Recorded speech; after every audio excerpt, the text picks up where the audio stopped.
Welcome to the Broncos podcast with Troy Renck. I am your host, Troy Renck from the Denver Post. We are chugging toward the draft, folks. It is but less than 3 weeks away now. We're starting to really build and feel that momentum as the Broncos have had a terrific offseason if those signings are healthy, and they are in the market for a running back. It's very clear they're going to take a running back. Who? Where? When? Is that day one? Is that day two? Is it day 3 and day 1? They're going to have a lot of options. So who do I bring in? Philip Lindsay. You guys know him, one of Denver, Colorado's greatest athletes ever. He played at Denver South, played at CU, played for the Broncos. Do you realize Philip Lindsay is the last 1,000-yard rusher the Broncos have had?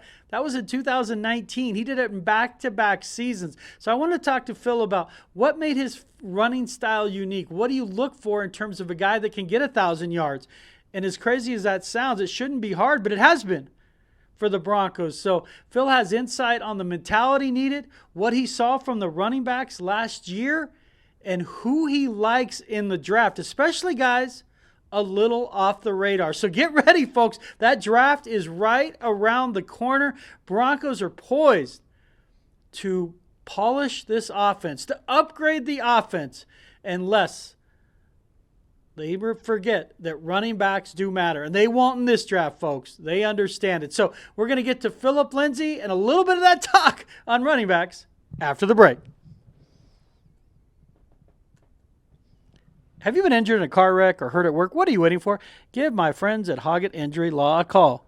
Their motto, with us, it's personal. It's because it is. I've known Darby Hoggatt for years. We traveled around the country watching our boys play baseball. We became good friends talking Broncos. Many of his clients become Darby's good friend. You don't even have to pay Darby up front. If your case goes as planned, Darby will be the one writing checks to you. So again, if you've been hurt in a car wreck or injured at work, give Darby a call. That's 1-833-HOGGATT. That's 1-833-HOGGAT. Or visit the website at hoggattlaw.com. Welcome back to the Broncos Pod with Troy Renck. I am your host, Troy Renck from the Denver Post. Thank you from wherever you're listening. Your guys' support of the pod has been amazing. In the off season, every season, playoff season. We've had all the seasons this year. We have training camp. We have the regular season. We've got postseason, and now we've got draft season.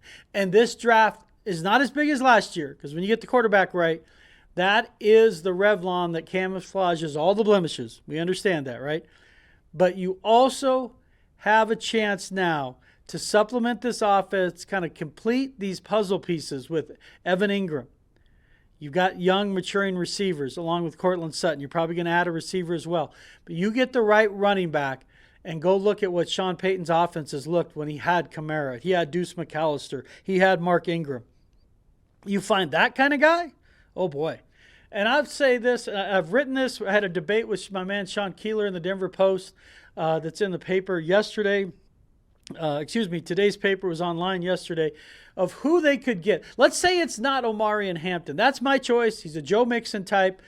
But if it's not Hampton, the Hamptons, could it be Hampton in? We don't want to see that kind of drop-off. The Broncos have cornered the market on complementary players. They need a guy that can come in and profile as a 3-down back. So who is that if it's not Hampton? I've made it clear. I think Hampton's the best fit. But when I put it out there on social media, kind of crowdsourcing this, you guys were great on both Twitter and, of course, Facebook. Who do you like? Who are some of the running backs you like? And probably the one that's the favorite among Broncos fans is Travion Henderson from the national champion Ohio State Buckeyes. Again, this guy came in as one of the top-ranked players in the country. There was thought he'd win a Heisman Trophy. He dealt with some injuries, and he really benefited from being in a 2-back set with Quinshon Judkins. Judkins, I love him too. He's got the same kind of size and build as Hampton. I mean, these are guys, and he's a little bit of a Joe Mixon type as well. But if it's not Hampton, is it Henderson? Is it Judkins? I get a lot of talk about Caleb Johnson from Iowa, and people emailing me. He just doesn't profile as a pass catcher. He's a between the tackles, bell cow, and maybe they believe he can catch out of the backfield better than he showed in Iowa, and that's not his fault. He didn't show that. But a Sean Payton back has got to be part of the passing game, because no one throws more on first down than Sean Payton. So who will that be? And will they go even deeper into the draft? And maybe you address tight end and defensive line early, and you look to go back second or third round or even fourth round. Who are some of the names there? Well, that's why I wanted to bring on Phillip Lindsay. He follows a lot of college football. You guys know him from his, again, starring at Denver South High School. He was just an absolute baller at CU. Makes the Broncos as an undrafted free agent. Throws out back-to-back 1,000-yard seasons. Put his stamp in franchise history. He is the last back to run for 1,000 yards. And he also is he's with Zach By on the afternoon drive on 104.3 The Fan, 2 to 6 every day. He's been doing that for a little over a year now. So he segued right from his football career into a media career. I always loved covering Phil as a player because he's honest, he's candid, and that's part of the reason I wanted him on here. And also, again, if you missed it earlier, he's the Broncos' last 1,000-yard rusher. That was in 2019. They haven't had a 100-yard rusher since the end of the 2022 season. It's time, folks. Running backs matter, as Phil will tell you. We're going to pick up the interview here with Phillip Lindsay, talking about what made his running style unique and how he hopes that the next Broncos kind of starter, versatile back, not necessarily bell cow, has some of those same traits and what that can mean for Bo Nix in this offense this upcoming season. Let's hear from Phillip Lindsay. I was 185 pounds, but I was able to get in and out of the hole as fast as possible. I always said I was saying like slow through fast through. So I was very patient, but when there was a crease there, I was able to hit it 100 miles an hour.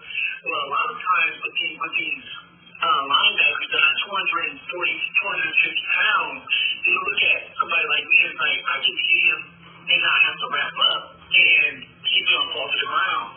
Not knowing how strong I was, they would hit me and I would bounce off them to get the extra yards.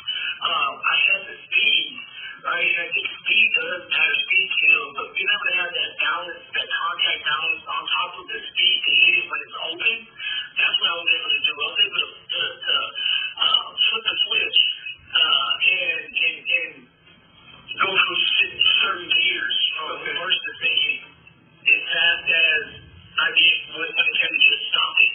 And I think that as time went on, it's just being consistent at my craft, being consistent on what I did. I knew that not every play was going to be a 100-yard touchdown.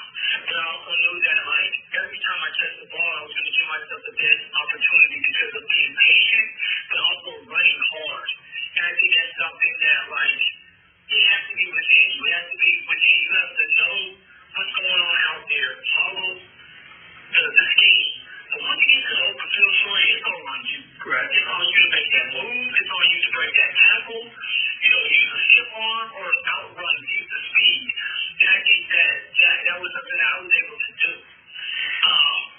I do like to give credit to the Cowboy and Jack Television. I don't have shout out tremendous from that.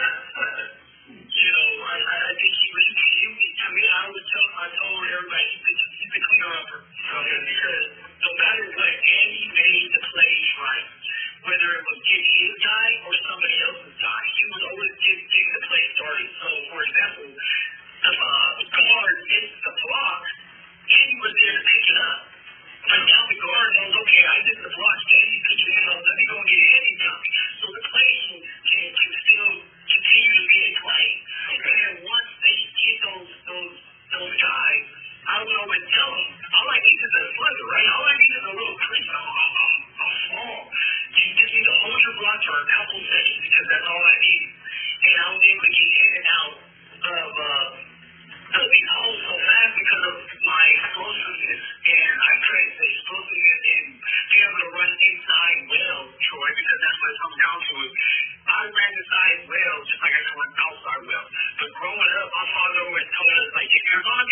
games. Right.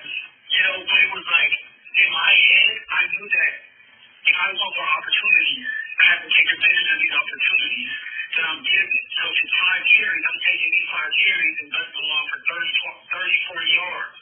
And that's what I would do. Like, for example, the first game of my career with I took off in Seattle. The first time I touched the ball, catching it out of the backfield, I took it to the house for a 30-yard touchdown. You know, and I was able to showcase my speed. But in my head, it was just like taking advantage of those opportunities when given. And if the next player that comes in here has that mentality, it can run inside well, break some tackles, get upfield, can stay healthy, which is like, you have to have luck with that. They'll get 1,000 yards, especially with 17 games, Troy. Right. You know what I mean? Like, what is that, 50 something Like yards? 52 yards a game. 52 yards a game, if you're consistent. And if you have that bell cow, quote-unquote bell cow running back that's going to touch the ball 15 to 20 times, you should be able to come up with at least 50 to 52 yards because of those 17, 20 carries, you're going to break one if you're consistent. Yeah, 100%. When you said that, you said he was slow through and fast, what was that saying? Yeah, slow through, fast too. So Fast too, got it. yeah, it's more like when you're developing the play, right? You're just slow playing. You're getting the ball. You're being patient.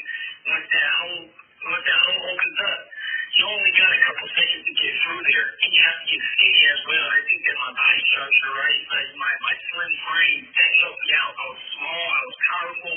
And I was skinny. Yeah. So it's not about the grab, you know. It's funny in baseball, they have a saying about a swing, like when your swing's right, it's slow, it's short to it, long through it. So you're short to the ball, like your hands to the ball, and then you're long, that's what gets the backspin and gets the ball in the air. That's what you said there, like, that's how you get your ball, that's how you get home runs, it's short to it, long to it. And having that body control. Yeah. Right? Being able to place linebackers on blocks.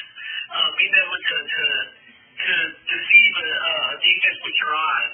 Like, there's different things that happen as you get comfortable being a running back, as you get comfortable in the offense and the scheme and knowing what you need to do to manipulate a play.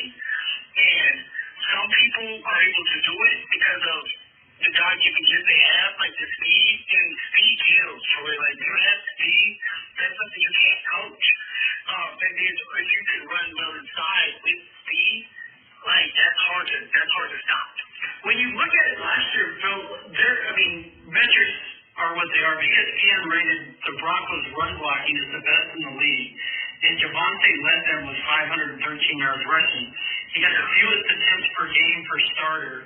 So when you watch it, was it on the running backs? Is it just the fact that it's on them, plus they never got any rhythm because they're rotating in and out? Yeah, there's so many different things that go into it. Do I think that the running backs did the greatest job? No, I did not. I don't think that they did the greatest job of staying within the scheme and when they had opportunity, taking advantage of it. But also, when it comes to the rhythm, like you said, which is key, like, think about it, Troy. You can say you're like, okay, I'm going to give you 8 carries today. All right, cool. Well, you have 4 quarters. Right. You might get 3 in the first. You might get 2 in the second. You might get 1 in the third. And then, what we got? 2 or 3 in the fourth. Right. There's no rhythm with that. There's no consistency. Like, hey, can I get consistent touches, right? Well, we don't see that a lot this year.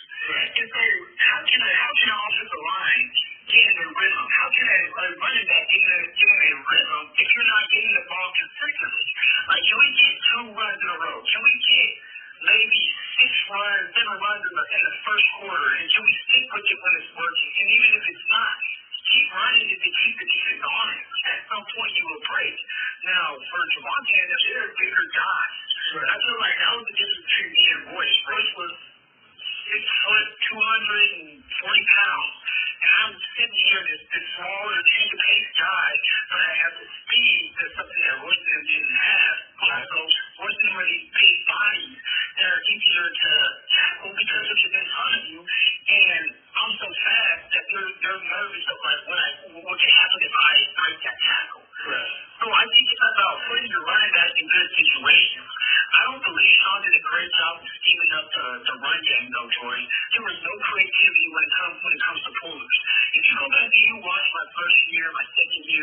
like the creativity, the misdirection, the motion, the pullers, and pulling not just the guard, but maybe the center one time, maybe it's bowls one time. It's doing things like that that can help a running back out, which would then help the team out and ultimately help Bo Nix out. But that's the key, right? Making sure Bo Nix is playing free, making sure Bo Nix has every opportunity to succeed. You got to have a run game, but you have to be creative with it. I don't believe that the Denver Broncos were as creative as they could have been because Sean has done some pretty amazing things with the Saints, with Alvin Kamara, with my boy Mark Ingram, like Reggie Bush. And so you can't tell me Sean doesn't know what a really good running back looks like and how to get him going, you know? Right. And when you look at it too, they haven't had a 100-yard rusher. Sean hasn't had one in Denver. The last one was Latavius Murray, the last game of the 2022 season. I mean, it just feels like, I mean, again, Bo Nix led them in rushing 6 times. And I think Bo can run for 650 yards. But don't you need, like, a game or two where you go over 100? I mean, just to extra talent? More than that. You need more. You don't want Bo running around all day long. Like, it's a great asset for Bo to have.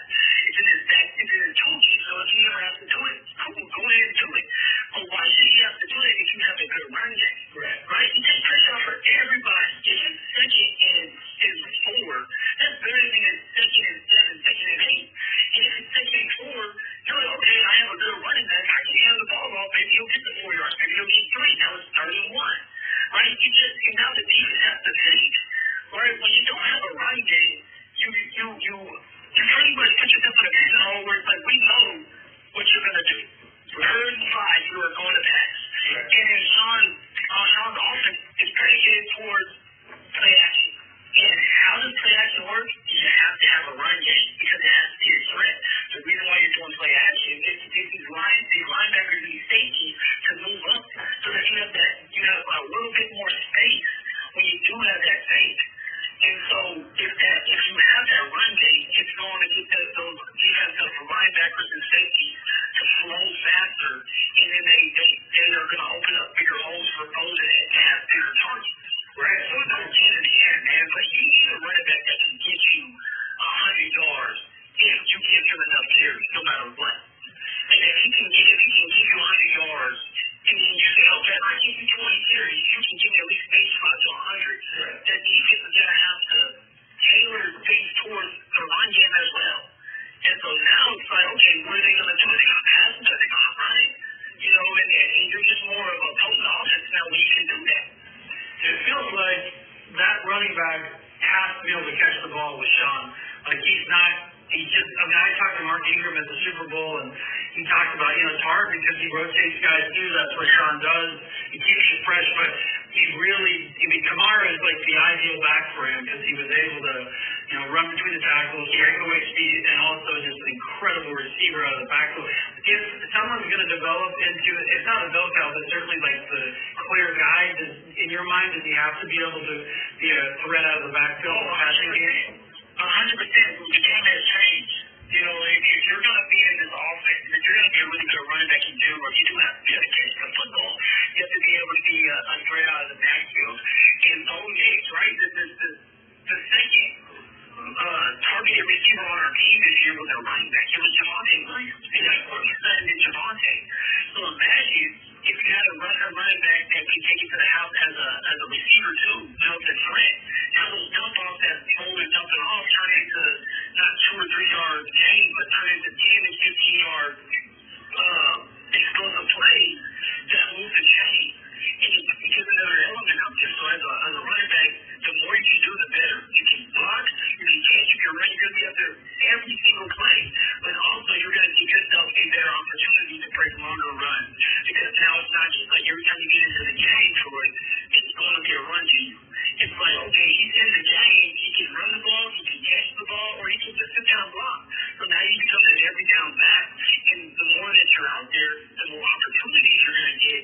Now you can start to get into rhythm and hopefully go for 100 yards, hopefully get some touchdowns, hopefully be explosive because you're out there more often than not.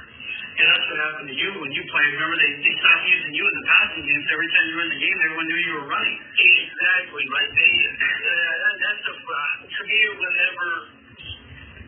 I'll never understand truly why they felt like I couldn't get the ball. Now I understood it come off my wrist. Right. Like I had to have time to heal. But in my head, I felt like it was an excuse to get Roy more involved in the third down role because of him being back. Like that's what I felt like it came down to is like he wanted everybody to have a role. And do their part. Which is fine. It is what it is. He hurt me. It hurts me. But that's kind of how the game is anyway. You have 2 or 3 running backs that are going to have it, especially Sean Payton. Yeah. So, like, that's why for me it's like, okay, don't get that bell cow running back. I still like you, Will, and I like what he can do because it's like putting him in better situations where he can utilize his speed now. And you're not relying on him to just run in the middle, but like find spots for him where he'll accelerate. And if you can do that, you'll get more out of him. And he's cheap, right? Yeah. And if you want to use someone like Estimate, who I believe needs to mature up a little bit more, but I've heard around it, he's kind of immature. Keep that bigger body, but you need that delta that you can rely on more times than not. And I believe Sean's going to get that in the draft this year. Does it pan out? Who knows? You know, he'll have to fit the scheme, mentality has to be there, but at some point, something has to give, right? Like, I know you like Khalil, and Estimate, I think, is going to have to make the team. I think he comes back there. Tyler today, and they have Blake Watson. Did you see, like 2 of those 4 making it? And then because they go out and draft the guy? I mean, of those 4, Troy, they're either going to draft 2 running backs, or they're going to draft 1, and they're going to still get 1 as a free agent, a veteran. I still believe they need a veteran. If they want to go in there and get a veteran, needs to be in the room. I think one of the biggest things that I felt like, so I talk to Royce all the time, I think that would have helped Royce and I out, is having somebody that has been there before but truly played. Right when I got there, me, Royce, remember David Williams got drafted, and Booker. Well, Booker was only a year or 2 ahead of us. Yeah. And he didn't play a lot. Right. So you can learn a lot from having that veteran presence in the locker room, veteran presence in the meeting rooms, and just to like look at them during practice and see how they practice. So I wouldn't be surprised if after they draft, if they only draft 1 running back, they go up there and get a veteran presence that can maybe help out while this running back kind of catches up and gets up to speed. Yeah. But I expect that they're going to draft a running back in the early rounds, and I wouldn't be surprised if they draft another one like in the 4th or 5th round to pair, and then have Khalil and Estimate battles, kind of a battle situation. Because I agree with you, I don't think they estimate the sure line. Yeah, not at this point. I mean, Baday's kind of an X factor. You fell in love with him late, but I don't know where that stands. I just, of the 4, I think if 2 could make it, they're not all 4 going to make it, obviously. No, I believe that if it's up to them, it's going to be Estimate and it's going to be Jalil. And then they'll draft 1 and maybe they'll add a veteran to the ring. But I think they will Estimate because he's the only big guy in there right now until the draft. Unless they draft another big running back, they're going to want somebody that's big. Right. You know? So I think Jalil will be there because I think Sean likes Jalil. Yeah, he does. He likes everything about him. The culture. Exactly. The way he That's plays. Sean guy. Sean picked him. Yeah, I mean, Estimate did well, but he fumbled early, that hurt. But he was effective when he played, but then he just didn't get any consistency. I agree. I believe that that's Sean pick too, to be honest with you. I think that Sean might estimate, and Sean might have this vision of estimate as one of the running backs from the Saints. Right. And he picks up in the later rounds. And it's like, that's why for me, Sean's going to give him another opportunity because Sean picked him, just like the Troy Franklin effect, where it's like, Troy makes the team. But he really deserves the next team? No, but that's a Troy pick in the 3rd round. Right. Sean pick in the third round with Troy Franklin. Right. So are there any ones in the draft that you like? Whether it's Hampton, Genty, Trayvon Henderson, Quishon Jukins, Caleb Johnson? I like those names, but I'm going to go deeper in there. There's a couple of running backs that I think that we can get in the later round. Now, I'm not saying that we're not going to not get one in the early rounds. We may get someone like Amari Hampton, who I believe looks like he's framing up as like a Joe Nixon. Okay. You know what I mean? Yeah. It's that big lower body. He has the speed. speed, the contact balance is there. You can catch up the backfield. Like he would definitely fit the mold here in Denver and help out. And he would be a guy that would probably go for 1,000 yards the first year if he stayed healthy. But there was another one. There was a couple that played against Colorado this year, so I really got to watch them and start to do deep dives on them, both from Kansas schools, and I think you know what I'm talking about. Devin Hill for sure, right? He's the type of guy that he fits the system because he's straight downhill. He's not going to allow you with the speed, but the contact balance, the power, the catching ability, it's there. It's on display. And the consistency of that man and just how hard he runs. That's what Sean wants, right? Sean's going to throw the ball a lot because it's Sean Payton. Yeah. But he wants that running back that can get the 4, 5, and 30 yards and just break some tackles. He wants that running back that's going to be in the room. Like Devin Hill. That's the name, Craig. That was a real deal. I was at that game when he didn't see you. I thought he was going to have 300 yards rushing. Exactly. Like, I like how he is. I like the contact balance. I like that he fights for yards, but also he protects the ball. And that's something that you're going to need in this offense. He's one that he's a sneaky one that you can get or doesn't get. So I have to do this week. And then the guy that I really like a lot, that I think has the tangibles and even the intangibles, I think he has that mentality as well, is DJ Giddings from Kansas State. Yeah. He reminds me more of Steve, where he has that speed, that explosiveness in his moves, to where he's inside out, where he's not messing around. He makes that move and he's out the gate, and that's an explosive running back that can make an impact here. And you're not going to have to get him in the first or second round. Maybe you get him in the third. Maybe you get him in the second round. But he's one of those guys that whoever picks him up and puts him in the right situation, he's going to flourish as a running back, even as a pass catcher, because of that speed he has. Okay. And then they had, they said they take a look at Ollie Gordon. Did you like him? Yeah, I do. Ollie Gordon is a tough thing. You know who he reminds me of? It's probably something, maybe it's his last name, but it's more like a Melvin Gordon. Okay. That's what I kind of envision. Like a tough, nose, downhill runner that you can get later in the draft. I wouldn't be surprised if they did. I'm telling you, if they don't get a veteran running back after the draft, they're going to go ahead and take 2 in the draft. Why would you not? Yeah, 7 picks. If there's 2 running backs that you can pick up to help out, because that gets so important this year to have a run game. You got the tight end.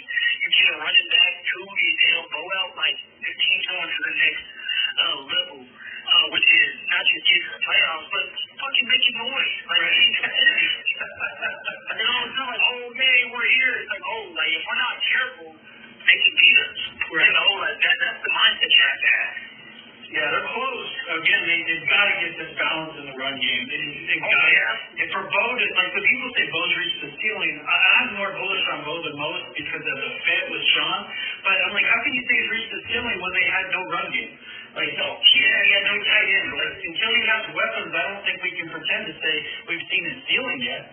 Well, you want to know the difference between Bo right now? Bo's mentality is going to keep him going. It's going to push him far. He has a mentality that a lot of people don't, and it's hard to explain. Right? For example, when I saw True Lock, his mentality was young. Hey, I'm happy to be here.